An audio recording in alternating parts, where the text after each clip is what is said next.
Welcome to math axis ICSE class 10 chapter 6 factorisation.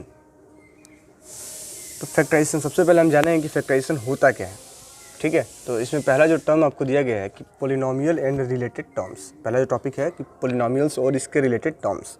ठीक है, तो कोई भी एक्सप्रेशन जो इस फॉर्म का हो a0 x का power n plus a1 x का power n minus 1 plus a2 x का power n minus 2 and plus dash dash an minus 1 x plus an।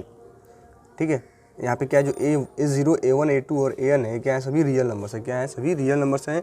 और n जो है क्या होना चाहिए, नॉन निगेटिव इंटीजर। n क्या होना चाहिए, नॉन निगेटिव इंटीजर। यानी कि अगर कोई एक्सप्रेशन लिखा गया है जो इस फॉर्म का है, जैसे कि मान लेते हैं कि ये 2x square plus 4x plus 6, इसको हम क्या कहते हैं, पोलिनोमियल्स। क्या कहते हैं, पोलिनोमियल्स। इनमें जो x का ये डिग्री है, यानी कि x का जो पावर है, वो कभी क्या होना नहीं चाहिए, तो नॉन निगेटिव होना चाहिए। नॉन निगेटिव होना चाहिए, फ्रैक्शन में नहीं होना चाहिए।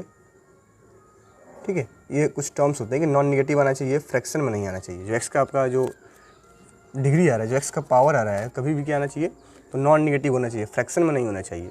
तो इस टाइप के एक्सप्रेशन को हम कहते हैं पोलिनोमियल्स। क्या कहते हैं, पोलिनोमियल्स। जैसे आपके बुक में दिया गया है कि a0 xn plus a1 xn minus 1 plus a2 xn minus 2 plus dash dash plus an minus 1 x plus an। ठीक है, तो कुछ इस टाइप के होते हैं। इनको इस टाइप के एक्सप्रेशन को हम कहते हैं पोलिनोमियल, जो कि कांस्टेंट और वेरिएबल से मिलके बने। किससे बने हैं, तो जो x वाला पार्ट उसको हम कहते हैं वेरिएबल, और जो ये पार्ट है, ये a वाले को कहते हैं कांस्टेंट।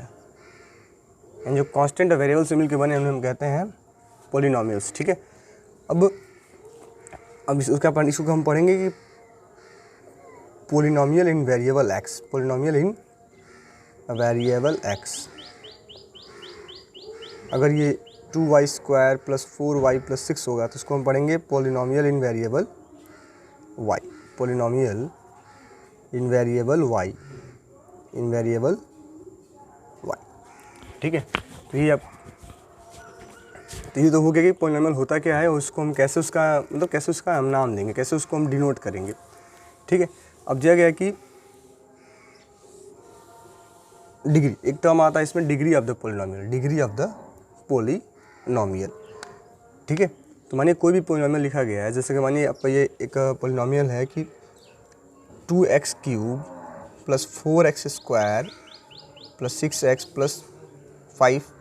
एक पोलिनोमियल है 4x square minus 4x plus 6। ठीक है, तो देखिए डिग्री हमको पता करना है कि डिग्री क्या है, इस पोलिनोमियल का डिग्री क्या है। तो डिग्री मतलब होता है कि हाईएस्ट पावर ऑफ x का सबसे बड़ा पावर। तो इस पहले वाले का x का सबसे बड़ा पावर क्या दिया गया है, पहले वाले में हाईएस्ट पावर ऑफ x क्या है, 3, यानी इसका डिग्री क्या हो गया, डिग्री 3। ठीक है, इस वाले में x का हाईएस्ट पावर क्या है, तो 2 है, तो इसका डिग्री क्या हो जाएगा, 2। ठीक है, यानी कि डिग्री का मतलब सिंपल है कि हाईएस्ट पावर ऑफ x या फिर हाईएस्ट पावर ऑफ y। जिस वेरिएबल का पोलिनोमियल है उसका हाईएस्ट पावर। ठीक है, तो और जो मैक्सिमम पावर होता है, आप उसको पहले भी पढ़े होंगे, क्लास 9th में 8 में भी पढ़ाया गया होगा। डिग्री क्या होता है, तो हाईएस्ट पावर ऑफ वेरिएबल। ठीक है, अब अगला इसमें नाम आता है कांस्टेंट टर्म। क्या नाम है, कांस्टेंट टर्म। अगला टॉपिक हमारा है कांस्टेंट टर्म। तो कांस्टेंट टर्म का मतलब ये है कि जो भी ये नंबर्स होते हैं, लाइक यहाँ इसमें लिखा गया ये a0, यहाँ पे an, क्या ये an जो है सो ये है कांस्टेंट टर्म। क्या है, कांस्टेंट टर्म, जिसके साथ कोई वेरिएबल ऐड नहीं किया जाता, उसको हम कहते हैं कांस्टेंट टर्म। ठीक है, इस वाले क्वेश्चन में ये 5 कांस्टेंट टर्म है, इसमें 6 क्या है, कांस्टेंट टर्म है। ठीक है, फिर नेक्स्ट जो आपका इसमें पॉइंट है, उसका नाम है कोफिशिएंट। क्या नाम है, तो coefficient of the polynomial f(x). ठीक है, तो कोफिशिएंट का मतलब ये होता है कि जो भी वेरिएबल के पहले जो नंबर लिखे जाते हैं उसको हम कहते हैं कोफिशिएंट। क्या कहते हैं, कोफिशिएंट। जैसे कि इसमें x स्क्वायर के पहले क्या लिखा गया है, 4, तो x स्क्वायर का कोफिशिएंट क्या है, 4। x का कोफिशिएंट क्या है, -4 है। ठीक है, तो ये सब क्या है, कोफिशिएंट। इन्हीं की चीज़ को कहा जाता है कि कोफिशिएंट आपसे पूछा जाएगा find the coefficient of x square, तो हम क्या बताएंगे 4। Find the coefficient of x तो -4। ठीक है, डिपेंड करता है किस टाइप का पॉलिनोमियल दिया गया है। अगला है कि जीरो पॉलिनोमियल। जीरो पॉलिनोमियल का मतलब ये हुआ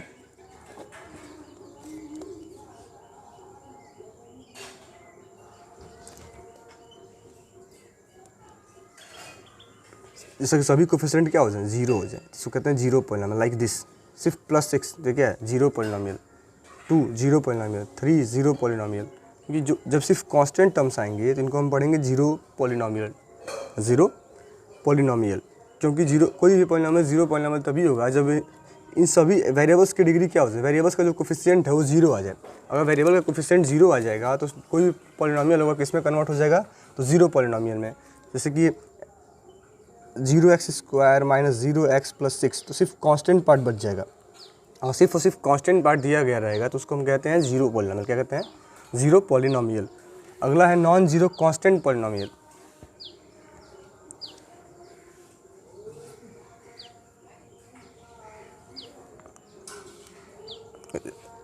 नॉन जीरो पॉलिनोमियल क्या होता है, नॉन जीरो कांस्टेंट पॉलिनोमियल। ठीक है, तो नॉन जीरो कांस्टेंट पॉलिनोमियल का मतलब ही क्या हुआ, सेम ही लाइक दिस 7 4, मतलब कोई भी जो सिर्फ कांस्टेंट लिखा गया हो तो उसको हम कहते हैं नॉन जीरो कांस्टेंट पॉलिनोमियल। ठीक है, यानी कि जीरो पॉलिनोमियल और नॉन जीरो कांस्टेंट पॉलिनोमियल दोनों में कोई डिफरेंस नहीं है।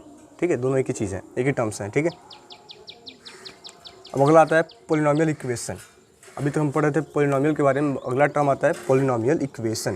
ठीक है, देखिए ये पॉलिनोमियल था, ये भी क्या था, पॉलिनोमियल था। इनको अगर हम इक्वेट कर दें जीरो से, 4x² - 4x + 6 = क्या लिख दिया जाए, 0, तो ये हो जाता है पॉलिनोमियल इक्वेशन। क्या हो जाता है, पॉलिनोमियल इक्वेशन।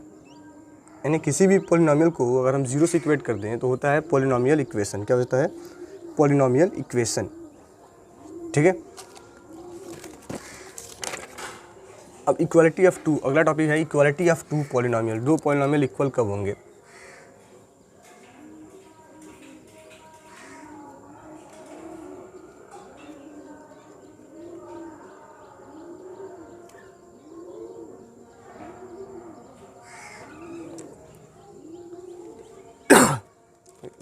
अगला इक्वालिटी ऑफ टू पॉलिनोमियल्स। अगला टॉपिक है कि equality of two polynomials. Equality of two polynomials यानी दो पॉलिनोमियल इक्वल तभी होंगे जब दोनों का डिग्री क्या होगा, सेम होगा।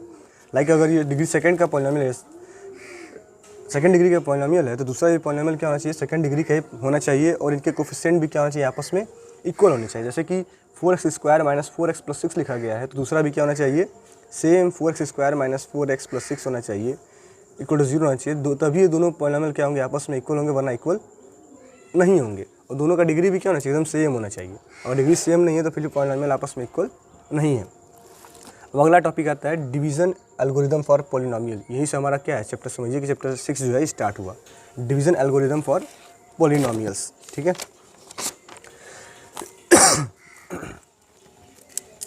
क्या हमको पढ़ना है, डिवीजन एल्गोरिदम फॉर पॉलिनोमियल।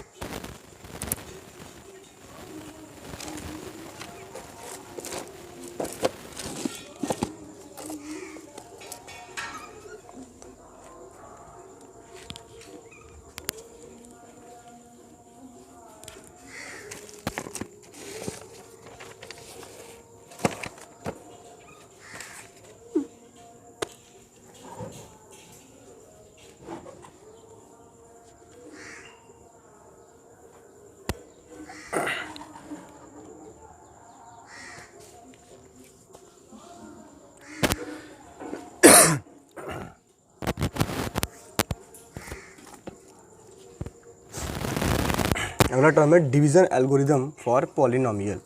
तो डिवीजन एल्गोरिदम मतलब क्या है कि जिसको आप लोग शुरू से पढ़ा रहे हैं, क्लास 5th से ही पढ़ा जाता है कि डिवीजन एल्गोरिदम। डिवीजन एल्गोरिदम का मतलब क्या है कि अगर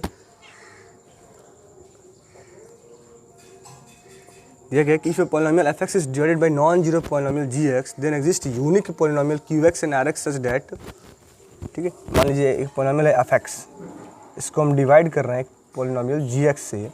ठीक है, तो हरदम एक यूनिक कांस्टेंट कोसेंट मिलेगा और एक यूनिक रिमाइंडर मिलेगा। ठीक है, ये पूरा हम डिवाइड प्रोसेस कंप्लीट करेंगे तो एक फिक्स नंबर रिमाइंडर आएगा, एक कांस्टेंट मिलेगा, ये नॉन जीरो पॉलिनोमियल gx है जो कि डिवाइड कर रहा है किसको, fx को, ठीक है। यानी कि डिवीजन एल्गोरिदम यह कहता है कि for every non zero polynomial, if a non zero polynomial gx divide a non zero polynomial fx, then exist unique polynomial qx and rx, यानी कि आपको एक यूनिक कोसेंट मिलेगा और एक यूनिक रिमाइंडर मिलेगा, ठीक है, जो कैसे रिलेटेड होंगे। तो fx इक्वल टू क्या हो जाएगा,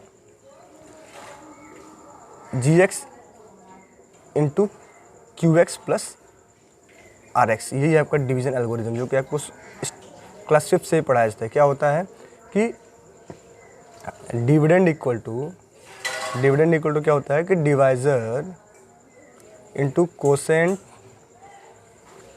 प्लस रिमाइंडर। क्या होता है कि डिविडेंड इक्वल होता है divisor into quotient plus remainder. ये है डिवीजन पॉलिनोमियल, सॉरी क्या है, डिवीजन एल्गोरिदम फॉर पॉलिनोमियल। क्या है कि अगर कोई पॉलिनोमियल है, डिविडेंड है, और उसको हम किसी दूसरे पॉलिनोमियल से डिवाइड कर रहे हैं, तो एक यूनिक कोसेंट मिलेगा और एक यूनिक रिमाइंडर मिलेगा, ठीक है, जो आपस में कुछ इस तरह से रिलेटेड होंगे। अब अगला टर्म आता है factor of a polynomial. Factor of a polynomial का मतलब क्या है कि अगर मान लीजिए पॉलिनोमियल gx है, पॉलिनोमियल gx से हम पॉलिनोमियल fx को डिवाइड कर रहे हैं, तो हमें कोसेंट मिला qx और जो रिमाइंडर rx हो क्या हो जाए, 0। रिमाइंडर rx क्या है, 0 है। तो तुम ये कहेंगे कि जो gx है वो fx का फैक्टर है, यानी कि हम अगर किसी एक पॉलिनोमियल को दूसरे पॉलिनोमियल से डिवाइड करते हैं और रिमाइंडर क्या आ जाए, 0 आ जाए, तो इसका मतलब ये है जो gx पॉलिनोमियल है, जो दूसरा पहला वाला पॉलिनोमियल है, वो दूसरे वाले पॉलिनोमियल का फैक्टर है। क्या है, फैक्टर है, जो दोनों में आपस में कैसे रिलेटेड होंगे। तो fx इक्वल टू हो जाएगा gx प्लस इंटू qx, ये रिमाइंडर वाला पार्ट क्या हो गया, 0, यानी कि fx इक्वल टू क्या आ गया, तो gx इंटू में qx। और इनका रिलेशन इस टाइप से होगा, अगर ये फैक्टर होगा, अगर ये क्या होगा, फैक्टर होगा। यानी सिंपल कह लेंगे कि अगर मानिए किसी हम polynomial 4x square minus 2x plus 6 को अगर हम x माइनस 2 से डिवाइड करें और रिमाइंडर क्या आ जाए, 0 आ जाए, तो जो x माइनस 2 है वो इसका क्या है, फैक्टर है। क्या है, फैक्टर है। अब अगला टॉपिक है root of a polynomial equation. Root of a polynomial equation, इसका मतलब क्या होता है, ये अभी मैंने सिर्फ चैप्टर 6 के जो इंपॉर्टेंट टर्म्स हैं उनको मैं एक्सप्लेन कर रहा हूँ, ठीक है। अगला है root of a polynomial, root of a polynomial equation. इसका मतलब क्या होता है, root of a polynomial equation, ठीक है। Root of a polynomial equation, मान लीजिए कोई एक पॉलिनोमियल आपको दिया गया है, एग्जांपल लेते हैं 3x square minus 5x plus 2, ये इक्वल टू 0। ये पॉलिनोमियल आपको दिया गया है 3x square minus 5x plus 2 equal to 0, ठीक है। तो इसमें हम x के प्लेस पे एक ऐसा नंबर पुट करें, x के प्लेस पे एक ऐसा नंबर पुट करें, जैसे कि एग्जांपल लेते हैं, मानिए हम x के इक्वल टू क्या पुट कर रहे हैं, 1, यानी कि x के प्लेस पे क्या पुट किया जा रहा है, 1 पुट किया जा रहा है। तो 3 into 1 square minus 5 into 1 plus 2, ठीक है। इसको हम सिंप्लीफाई करें तो 3 1 ज़ा माइनस 5 इंटू 1 प्लस 2, यानी कि 3 माइनस 5 प्लस 2, यानी क्या हो जाएगा, 5 माइनस 5 इक्वल टू 0। यानी कि अगर हम x के प्लेस पे 1 पुट करके सॉल्व कर रहे हैं तो आंसर क्या आ जा रहा है, 0 आ जा रहा है। तो इसको हम कहेंगे x, जो x इक्वल टू 1 है, क्या है, root of the polynomial, root of the polynomial. यानी जो ये x इक्वल टू 1 आया है, ये क्या है, तो गिवन पॉलिनोमियल का रूट है, गिवन पॉलिनोमियल का रूट है, ठीक है। यानी कि x के प्लेस पे हम ऐसा नंबर पुट करें जिसको पुट करके सॉल्व करने पे आंसर क्या आ जाए, 0 आ जाए, तो उसको हम कहते हैं रूट ऑफ द पॉलिनोमियल, ठीक है। अब कोई किसी पॉलिनोमियल के कितने रूट होंगे वो डिपेंड करता है उसके डिग्री पे। अगर कोई पॉलिनोमियल है डिग्री 2 का, डिग्री 2 का पॉलिनोमियल है तो इसको कितने रूट होंगे, 2 रूट होंगे। डिग्री 3 का पॉलिनोमियल है तो उसके कितने रूट होंगे, 3 रूट होंगे। डिग्री 4 का पॉलिनोमियल है तो उसके कितने रूट होंगे, रूट 4 होंगे। यानी कि जितना डिग्री होगा उतना ही नंबर ऑफ रूट्स होंगे। अब रूट्स को हम और 2 नाम से जानते हैं, इसका नाम होता है, इसको हम सॉल्यूशन भी कह सकते हैं या फिर जीरोज ऑफ द पॉलिनोमियल भी कहा सकता है। रूट को क्या कहा सकता है, सॉल्यूशन या फिर जीरो ऑफ द पॉलिनोमियल, ठीक है। अब नेक्स्ट है टॉपिक रिमाइंडर थ्योरम। क्या टॉपिक है, रिमाइंडर थ्योरम। कि रिमाइंडर थ्योरम क्या होता है, रिमाइंडर थ्योरम तो दिया है कि if a polynomial fx is divided by x minus alpha then remainder equal to fa। यानी कि मान लेते हैं हमें कोई पॉलिनोमियल दिया गया fx एक पॉलिनोमियल है, इसको हम डिवाइड कर रहे हैं किससे, इसको हम डिवाइड कर रहे हैं x माइनस अल्फ़ा से, ठीक है, x माइनस अल्फ़ा से। तो जो f अल्फ़ा की वैल्यू होगी वही क्या होगी, रिमाइंडर। ये क्या होगा, रिमाइंडर। यानी कि किसी पॉलिनॉमियल को अगर हम डिवाइड करते हैं तो हमारे पास रिमाइंडर फाइंड करने के दो तरीके हैं।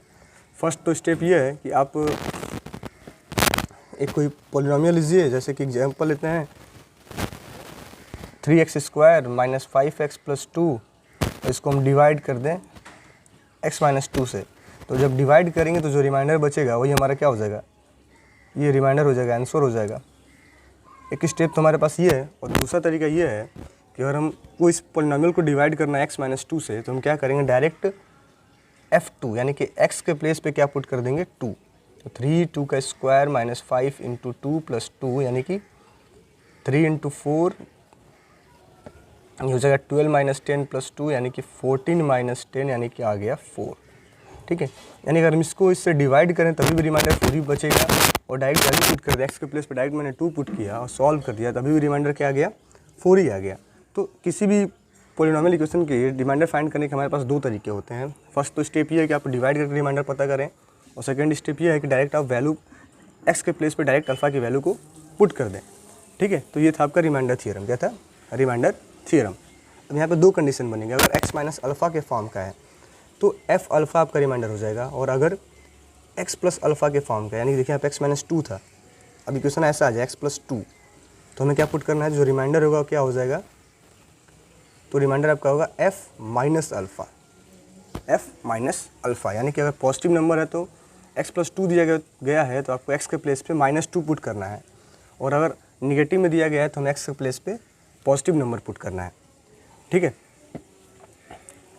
तो ये रिमाइंडर फाइंड करने का प्रोसेस है। रिमाइंडर थ्योरम पे स्टार्टिंग के 4 क्वेश्चन हमारे दिए गए हैं, जिनको हमें सॉल्व करके रिमाइंडर फाइंड करना है। नेक्स्ट वीडियो में मैं आपको एक्सरसाइज 6 के क्वेश्चन सॉल्व कराऊंगा। Thank you.